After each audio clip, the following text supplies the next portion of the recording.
I'm Pam, 22 years old. After graduating from junior college, I helped my family's business and then got engaged to my long-distance boyfriend, Walker.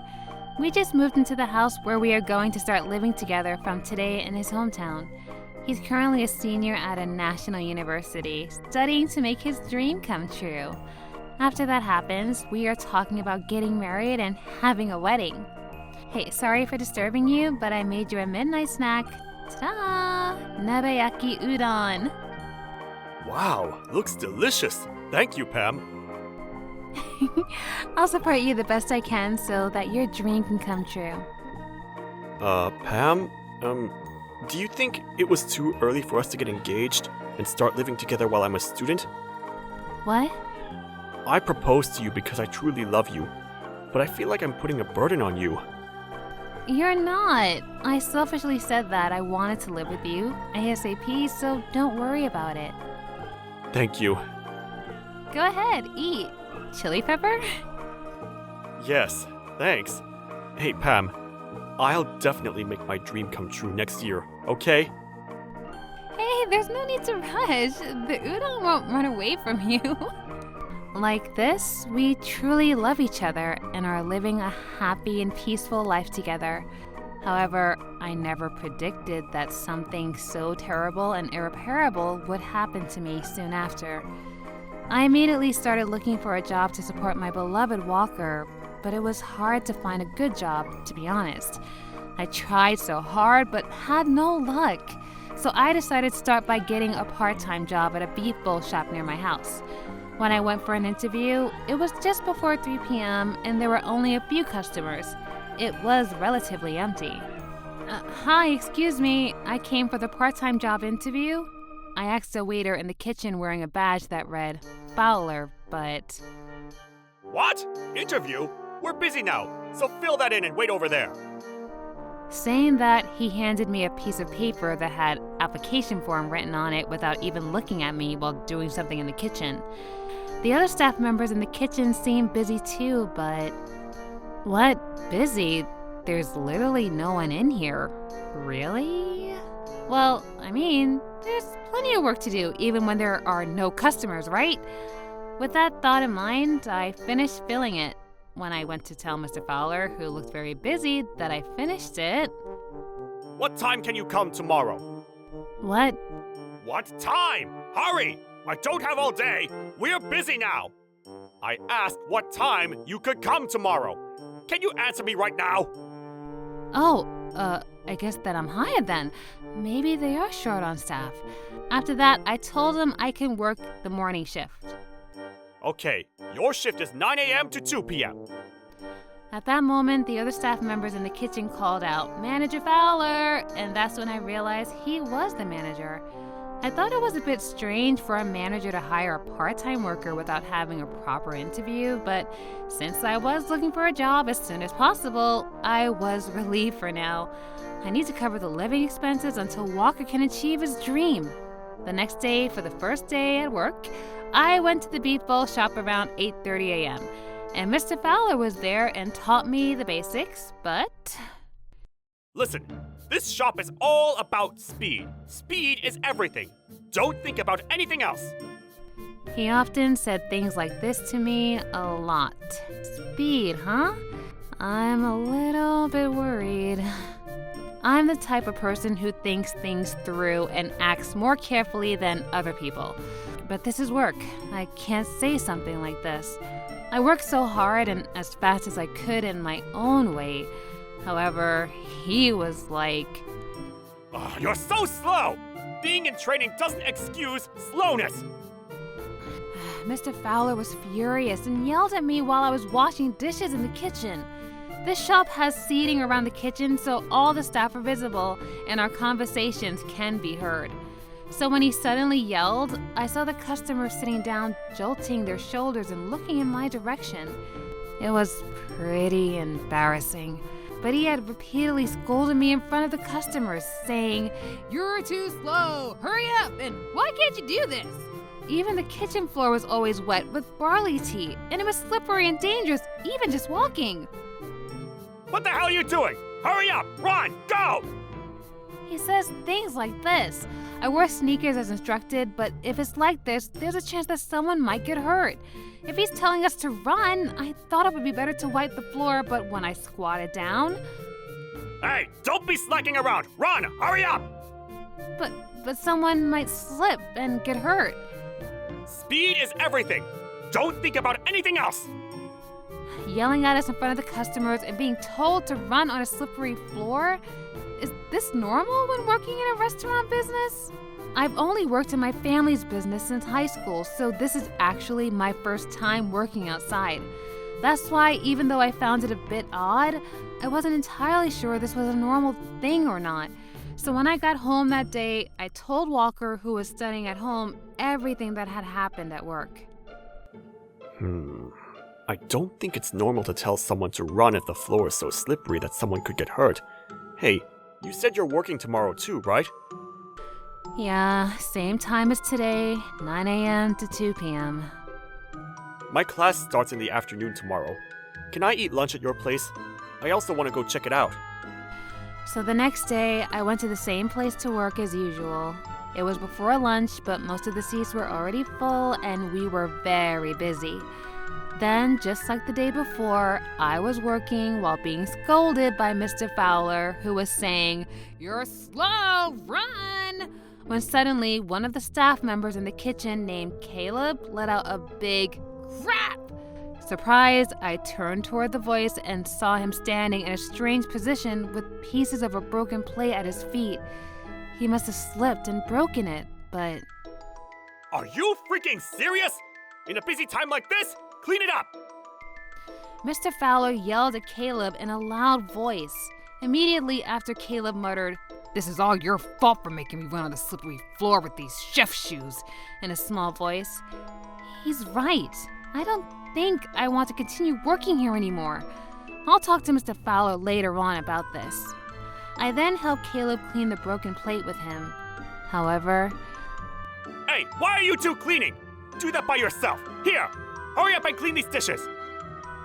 After yelling at us, he handed me the dishes. There were still pieces of broken plates scattered on the floor, so I carefully moved them aside and got the plates from him. But... I told you not to be slow at everything! Hurry up! Run! But the moment when I had no choice but to run to the sink... Not only did Caleb slip and fall, but I did too. It was a nasty fall, but that wasn't the only problem. The next moment, a burning pain ran through my whole body. Ow! Ow! As I was writhing in pain, what caught my eye was a large, turned-over pot rolling around. It appears that I bumped into a stand that had a pot of miso soup and tipped it over, covering myself with it. The first person who ran to me was Caleb, who was cleaning up the broken plate. He approached and asked, "Are you okay?" But at the same time... Hey, what the hell are you doing?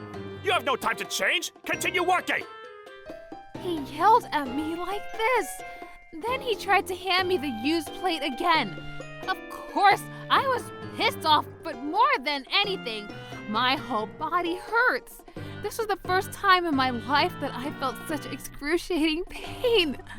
I couldn't take it and asked him, "Please, can you call an ambulance? I'm begging you." I started to cry in pain, but... What? We're busy now, so hell no! Tolerate it! Get up and wash those dishes now! Hurry up!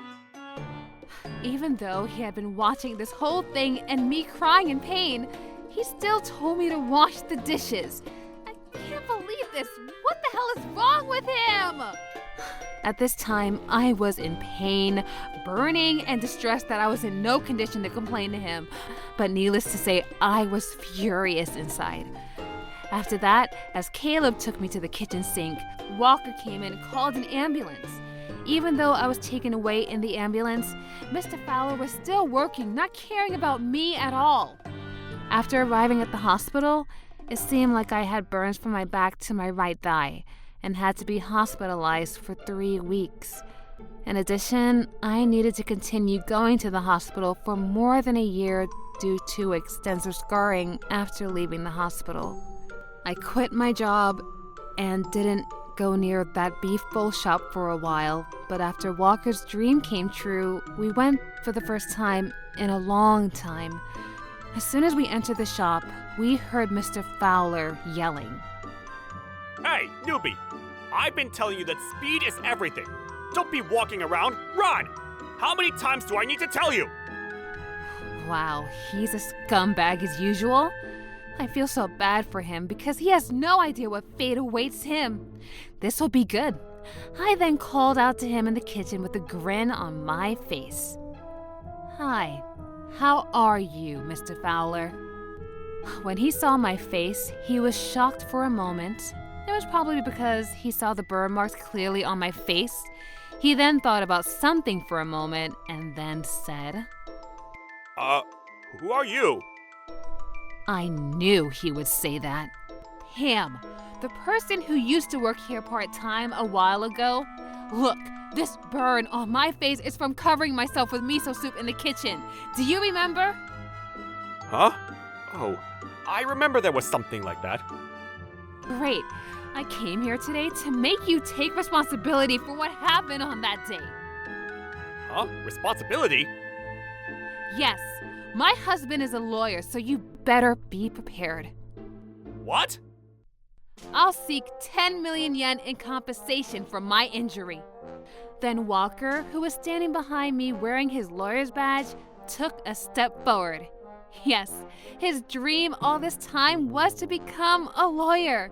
So since he became one, we got married afterward as promised and are finally able to come here at last. Walker was so pissed off more than me about the burns. He asked me to leave the whole matter to him as my lawyer, so I said, sure, please do. Wait, hold on a second. Then Mr. Fowler, whose catchphrase is speed is everything, stopped working and his face suddenly turned pale. Ha ha ha. 10 million yen? I didn't do anything wrong. She slipped and got a burn on her own. The reason for the accident is the unwiped barley tea on the floor that you didn't even bother to clean up. I'm also wondering why the pot of miso soup wasn't firmly attached to the stand. Why didn't you check that beforehand? Ugh. Furthermore, when Pam was splashed with miso soup, wasn't it necessary to close the shop and provide first aid? Ugh. Also, you didn't call an ambulance even though she asked you to, right? Instead, you told her and the other staff to wash the used dishes. After being attacked by Walker's rapid succession, he started to sweat on his forehead and held his head with a look of despair on his face. Are you not going to admit or apologize for this accident? After asking that, looking at Mr. Fowler's face, Stop messing with me! Why the hell do I need to pay you 10 million yen? Get out of here! Hey, you, newbie! Can you kick them out of here? he said that to a staff in the kitchen, but she seemed to have a grudge against him. So she ignored him, looking annoyed, and didn't even bother to move. All these people are pissing me off! Hey, don't worry. We'll be leaving now. So? Good! Get the hell out of here! Just to let you know, Caleb and the other staff said they will cooperate with me and will even provide testimony. So, be prepared. There's not a single person on your side. Are you serious? Last but not least... See you at court. After saying that, Walker and I ignored Mr. Fowler, looking pale while blabbing. Wait. Hey, wait. What do you mean by court? Hold on. Then the trial began a few weeks later. The result was, It can't be. Why is this happening? it was decided that I would receive compensation from him. Of course, I won because the staff at the time and even the current ones cooperated with me. So I had favorable evidence. After he listened to the judge's statement, Damn it! I didn't do anything! I seriously did it! then he started going on a rampage. He was crying and screaming and was held down by 2 or 3 men and was taken away while being glared at by everyone there. After that, the beef bowl shop closed down.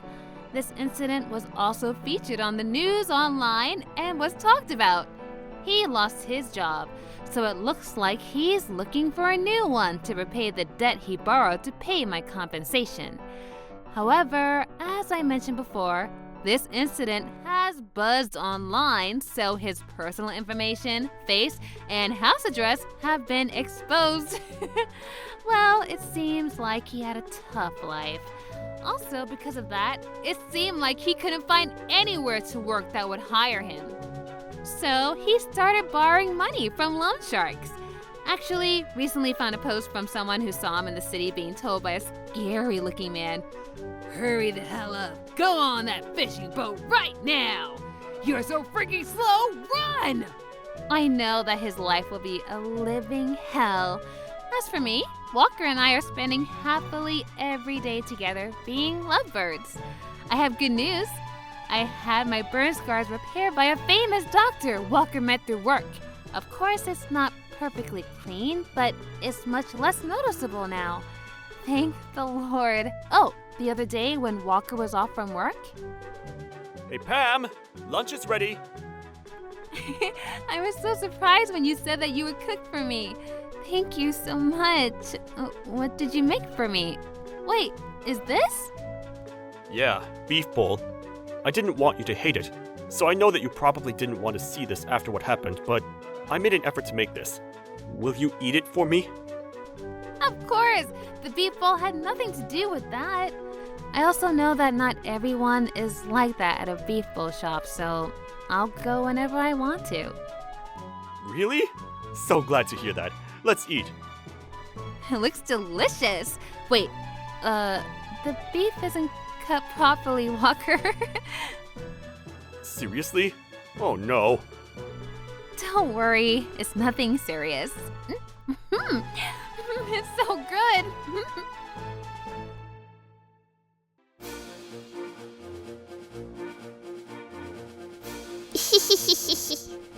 Thank you for watching! What kind of crazy people will we get to see next? Stay tuned for more!